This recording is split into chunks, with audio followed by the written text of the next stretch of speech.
ప్రేమ లోకం నువ్వే అంటున్నా, నీతో ప్రయాణం ఇష్టమేనన్నా, ప్రేమ తెలిపిన రామ చిలుకను హత్తుకోమన్నా.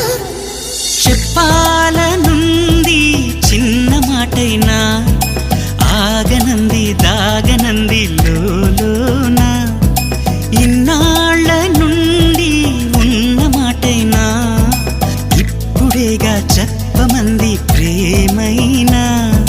పెదవి కదిలించుకో, మనసే వినిపించుకో, పరదా తొలగించు కొంతైనా.